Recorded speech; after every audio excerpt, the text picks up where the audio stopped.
আগামী ১২ তারিখ যখন নির্বাচন হবে, আমরা ভাবছি নির্বাচনের পর বাংলাদেশে একটা বিশাল পরিবর্তন আসবে। যে দলই ক্ষমতায় আসুক, যে দলই ক্ষমতায় আসুক, কেন কোনো পরিবর্তন হবে না জানেন? আমি আজকে আপনাদেরকে বলে রাখছি এবং এই বিষয়টি আপনারা নিজেরা রিয়ালাইজ করবেন। বাংলাদেশ যতদিন না পর্যন্ত আমি যেই কথাটি বলছি সেটির যদি কোনো ধরনের সুরাহা না হয়, কোনো ধরনের সমাধান হয়, কোনো ধরনের বৈপ্লবিক পরিবর্তন সেখানে না হয়, তাহলে বাংলাদেশের ভবিষ্যতে কখনোই গণতান্ত্রিক পরিবেশ ফিরে আসবে না। এবং এই ফিরে না আসার পেছনে সবচেয়ে বড় কারিগর যারা, সবচেয়ে বড় দায়ী যারা, তাদের কোনো ধরনের বিচার বলুন, তাদের বিরুদ্ধে কোনো ধরনের ব্যবস্থা এই পর্যন্ত কোনো সরকার নেয়নি। ১,৫০০ মানুষ প্রাণ দিয়েছে এদের কারণে। এরা কারা জানেন? বাংলাদেশের সবচেয়ে বড় বড় ব্যবসায়িক নামক মাফিয়া যারা বাংলাদেশের অর্থনীতিকে গলা টিপে ধরে আছে।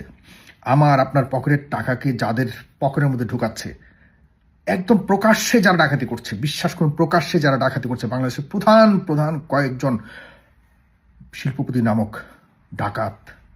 ডাকাতি করছে তারা রীতিমতো।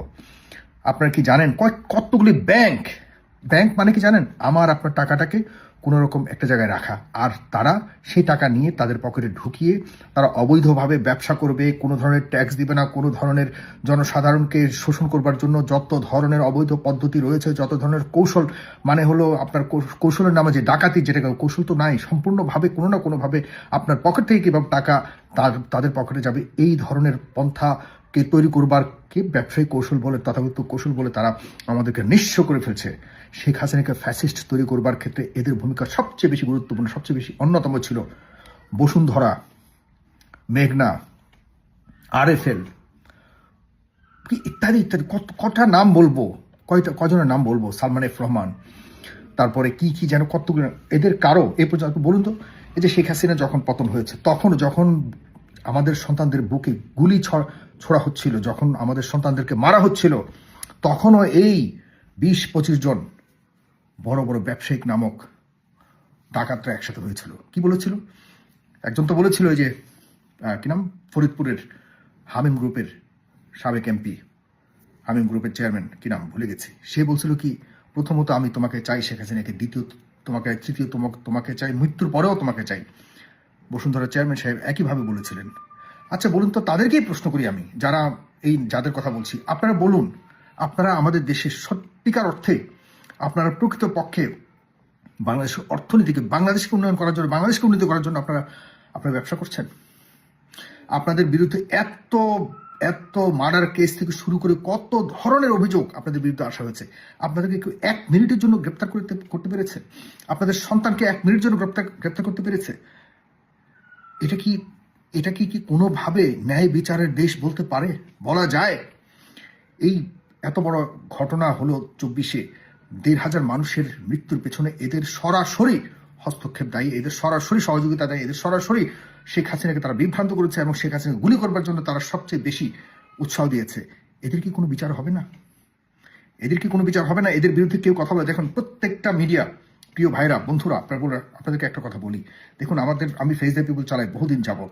বাংলাদেশের এইসব মিডিয়াদের বিপরীতে গিয়ে বিকল্প মিডিয়া তৈরি করে প্রতিনিয়ত আপনাদেরকে যেভাবে বাংলাদেশ বিষয়ে যেভাবে সচেতন করেছি বছরকে বছর জুড়ে, এরপর এই আন্দোলনের সময় এই মিডিয়াগুলি, যেগুলি এখন বর্তমানে আবারও নতুন হাতে, নতুন উদ্যমে বাংলাদেশকে শোষণ করবার জন্য তৈরি হচ্ছে, নির্বাচনের পরেই তাদের পুরো চেহারা চেঞ্জ হয়ে যাবে, তারা নতুন সরকারের সাথে নতুন মিলে তারা একাকার হয়ে যাবে।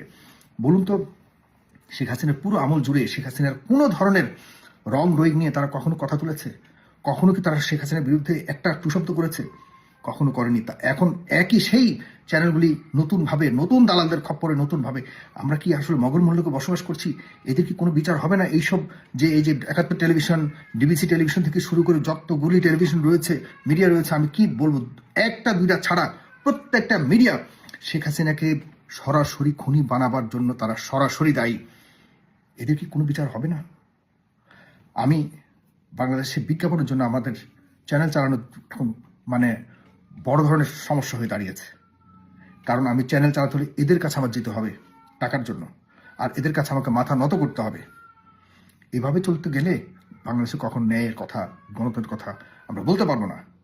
এরা আপনাকে এমনভাবে তৈরি করে রেখেছে, এদের কাছে আমাকে যেতেই হবে। না হলে বাংলাদেশে আপনি কোনোদিনও গণতান্ত্রিক উপায়ে মধ্যপন্থায় থেকে আপনি কোনোদিন কোনো কিছু করতে পারেন না। এটা হলো সবচেয়ে ভয়ঙ্কর বাস্তবতা, বাংলাদেশের সবচেয়ে ভয়ঙ্কর বাস্তবতা। এরপর আপনারা চাবেন কি যেন নিরপেক্ষ ভাবে কথা বলি? কিভাবে কথা বলবো? এদের কাছে আমাকে যেতে হলে এদের কাছে বিক্রি হয়ে যেতে হবে আমাকে। কিভাবে আমি কথা বলবো? আমি এই সরকারের কাছে, এই সরকার যে বর্তমান সরকার ডক্টর মনসুর, এরা এই যতগুলি অপরাধী আছে, একটা অপরাধীকে তারা এই বিচারের সম্মুখীন করতে পারছে? একটা অপরাধীকে বলুন, একজন ব্যবসায়ীকে, যারা সরাসরি শেখ হাসিনাকে বা শেখ হাসিনার দলকে, বাংলাদেশের মাথায় রাখবেন, বাংলাদেশের যতগুলি বড় বড় রাজনৈতিক দল আছে এগুলো সব এই ব্যবসায়ীদের টাকা চলে। এরা কখনোই এই ব্যবসায়ীদের বিরুদ্ধে কথা বলবে না, কোনো ব্যবস্থা নেবে না। এই সরকার পারে নাই। যতগুলি উপদেষ্টা আছে সবগুলি এই মানে মুখ দিয়ে আমার খারাপ কথা বেরছে, সবগুলি উপদেষ্টা এদের কাছে গিয়ে বসে থাকে, এদের কাছ থেকে মাল কামাচ্ছে, শত শত কোটি টাকা এই প্রত্যেকটা উপদেষ্টা নিয়েছে।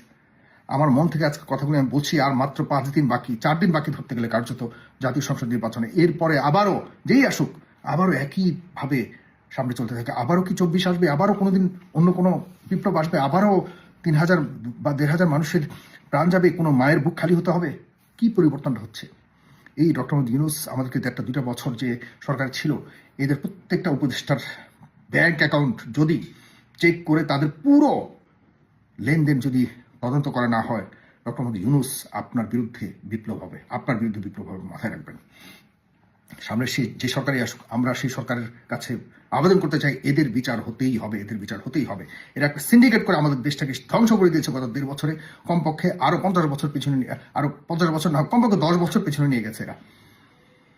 কি পরিবর্তন হয়েছে এই 1,500 মানুষের জীবনের, মানে তাদের পরিবারকে কি জবাব দেবেন আপনারা?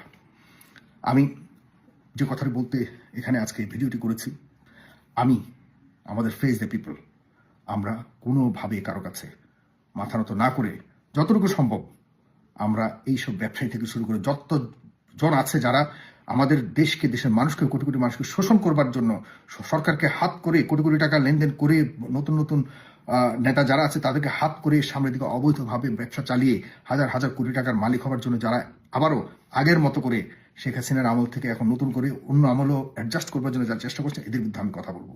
আমাদের ফেস দ্য পিপল কথা বলবে, আমাদের সাথে ডেফিনেটলি সেই 1,500 মানুষের যে পরিবার আছে তারা থাকবে, যেই মানুষগুলি 24-এর ওই 36 দিনের রাস্তায় নেমে এসেছিল সেই মানুষগুলি থাকবে। আপনারা আনকন্ডিশনালি প্লিজ আমাদের সাথে থাকুন, আমরা চেষ্টা করবো আপনাদের সামনে এদের আসল চেহারা তুলে ধরতে, এবং এদের বিচার করতেই হবে। আজ হোক কাল হোক আমরা চেষ্টা করব এদের আসল চেহারা আপনাদের সামনে তুলে ধরতে। প্রিয় দর্শক, প্রিয় বন্ধুরা, প্রিয় ভাই বোনেরা, আপনারা অবশ্যই আমাদের সাথে থাকবেন। আমি ফেস দ্য পিপলের সাইফুল সাগর আপনাদের সাথে সেই বহু বছর ধরে ছিলাম। আমি সবচেয়ে বেশি বাংলাদেশের সকল সমস্যা নিয়ে কথা বলেছি, আপনাদের মনে আছে। আমি আর বলতে চাই না, সুতরাং আমি সেই উদ্যমে আবার কন্টিনিউ করতে চাই। প্রয়োজনে বাংলাদেশ ছেড়ে দিব আবারও। গিয়েছিলাম কিন্তু গিয়ে কোনো পরিবর্তন দেখিনি, আছি এখনো, সিদ্ধান্ত নিয়ে যদি চলে আসি তো অনেকের কপালে দুর্গতি আছে, ভয়ঙ্কর দুর্গতি আছে। আমি যদি আবারও বাংলাদেশ ছেড়ে দিই তবে চাই বাংলাদেশে থাকতে, এতটুকুই বললাম।